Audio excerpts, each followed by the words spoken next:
नमस्कार दोस्तों, मैं ध्रुव कुमार निर्माण आईएएस में आपका स्वागत है। आज हम लोग चर्चा करेंगे केरल में हुई एक दुर्दांत घटना के बारे में। दरअसल केरल में काला जादू के चलते 2 महिलाओं की हत्या कर दी गई है। इसके बाद से यह पूरा प्रकरण मीडिया में छाया हुआ है, क्योंकि यह मामला मानवता और समाज को शर्मसार करने वाला है। इस घटना ने पूरे समाज और प्रशासन को झकझोर कर रख दिया है।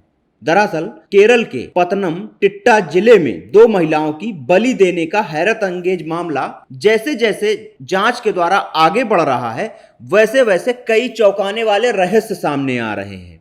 केरल पुलिस प्रमुख अनिल कांत ने स्पेशल जांच टीम अर्थात एसआईटी का गठन किया है, जो इस पूरे हत्याकांड की कड़ियों को जोड़कर सच को सामने लाएगी। इस हत्याकांड का मुख्य जो आरोपी है अर्थात मोहम्मद शरीफ उर्फ रशीद पहले भी कई बार इस तरीके की हत्याओं को अंजाम दे चुका है। विशेष जांच दल सीधे एडीजीपी लॉ ऑर्डर की निगरानी में काम करेगा। इससे पहले इस दिल दहला देने वाली घटना के मामले में कई सारे चौंकाने वाले तथ्य सामने आ चुके हैं। रिपोर्ट के मुताबिक पीड़ित महिला के शरीर को विभत्स तरीके से 56 टुकड़ों में काटा गया था। इतना ही नहीं, मोहम्मद शरीफ ने अन्य आरोपियों के साथ मिलकर जो महिला थी उसके प्राइवेट पार्ट तक को चाकू से काट दिया था। आप लोग सोच सकते हैं कि किस तरीके की विक्षिप्त मानसिकता रही होगी इस व्यक्ति की। पुलिस को यह शक है कि सफी इससे पहले भी ऐसी कई सारी निर्मम हत्याओं को कर चुका है।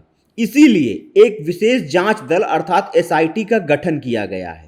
कोच्चि शहर के पुलिस उपायुक्त एस शशिधरन नर बलि मामले की जांच के लिए विशेष जांच दल के प्रमुख होंगे। कोच्चि शहर के पुलिस आयुक्त ने कहा है कि पुलिस इस संबंध में अभी तक एक दंपत्ति समेत 3 लोगों को गिरफ्तार कर चुकी है। पकड़े गए इन आरोपियों को 14 दिन की न्यायिक हिरासत में भेज दिया गया है। उन्होंने यह भी बताया कि शवों के टुकड़े जो थे उनको प्राप्त कर लिया गया है। कोच्चि क्षेत्र की 2 लॉटरी विक्रेता रोशनिल और पद्मा जो जून और सितंबर में लापता हुई थी और इसकी एफआईआर भी दर्ज कराई गई थी, वो अब तक नहीं मिली थी और वो दोनों यही थी जिनकी हत्या कर दी गई है। पुलिस ने अब तक जो जांच की है उससे यह पता चला है कि यह मामला पूरी तरीके से मानव बलि से जुड़ा हुआ है। मुख्य आरोपी सफी ने इन दोनों महिलाओं को वित्तीय आर्थिक मदद अर्थात नौकरी वगैरह का झांसा देकर पतनमतिट्टा जिले में बुलाया था। इसके बाद उसने अधिक पैसा कमाने का लालच दिया। अब लालच ही मुख्य हमारे समाज में अपराध की जड़ होता है और वही इस तरीके के अपराधों के घटित होने का मुख्य कारण बन जाता है। इसके बाद क्या होता है कि आरोपी इन महिलाओं को कैद कर लेता है और उन्हें बलि के रूप में इस्तेमाल करता है और उनकी हत्या करके घर के पीछे ही दबा देता है। मुख्य आरोपियों ने 2 वर्ष पूर्व एक 75 साल की वृद्धा महिला के साथ भी दुष्कर्म किया था। पुलिस आयुक्त ने बताया है कि दोषियों को पकड़ने के सीसीटीवी फुटेज भी काफी मददगार साबित हुए हैं।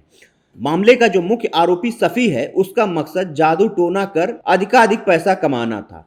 सफी के बारे में पुलिस ने यह भी कहा है कि यह व्यक्ति एक यौन विकृत मानसिकता का व्यक्ति था। इसने इन महिलाओं के नाजुक अंगों पर चोट की है। 2020 में सफी ने एक 75 वर्षीय महिला के साथ दुष्कर्म किया था और तब भी उसने इसी तरीके का कांड किया था। जांच दल यह भी पता लगा रहा है कि मानव बलि के लिए सफी के द्वारा अभी तक क्या अन्य महिलाओं से भी संपर्क किया गया है। तो इस तरीके से यह मामला अत्यंत विभत्स है।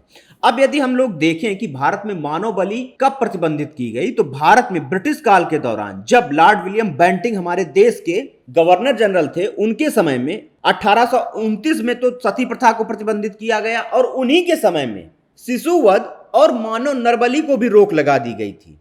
भारतीय संविधान का अनुच्छेद 21 प्रत्येक व्यक्ति को दैहिक स्वतंत्रता प्रदान करता है और यह अनुच्छेद इस तरीके की सारी कुप्रथाओं पर रोक लगाता है जो मानव और मानवीय गरिमा पर हनन करते हैं।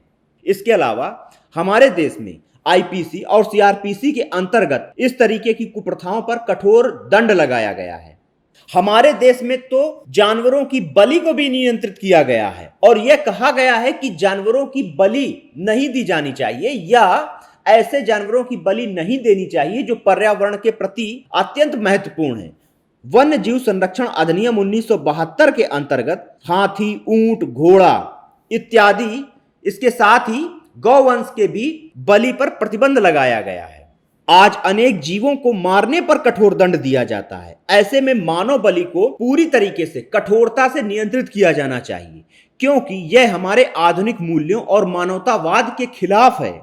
हमारे देश में आज भी ऐसी कुप्रथाएं कुछ स्थानों पर जारी हैं। नेशनल क्राइम रिकॉर्ड ब्यूरो के अनुसार पिछले 7 वर्षों में 77 लोगों की मानव बलि दी गई है और जादू टोने के नाम पर 663 लोगों की हत्याएं की गई हैं। यदि हम लोग बात करें ऐसी घटनाएं हमारे देश में कहां होती हैं, तो इनका दायरा तो लगभग पूरे देश में फैला हुआ है। हालांकि कुछ स्थानों पर यह ज्यादा होती हैं। 2020 में सबसे ज्यादा 9 नरबली के मामले छत्तीसगढ़ में आए थे। इसी तरह 2021 में 4 मामले बिहार से सामने आए। इसी तरह 2015 में झारखंड में 8 मामले सामने आए थे। इसके अलावा केरल, उत्तर प्रदेश, आंध्र प्रदेश, कर्नाटक में भी छिटपुट घटनाएं होती रहती हैं। केरल सरकार के द्वारा इस प्रथा को रोकने के लिए प्रयास किया जा रहा है। केरल कानून सुधार आयोग ने सरकार को काला जादू और टोना टोटका के खिलाफ एक मसौदा दिया है, जो यदि अधिनियम बन जाता है तो राज्य में अमानवीय कृत्य करने वालों के लिए अलग से दंड का प्रावधान किया जाएगा।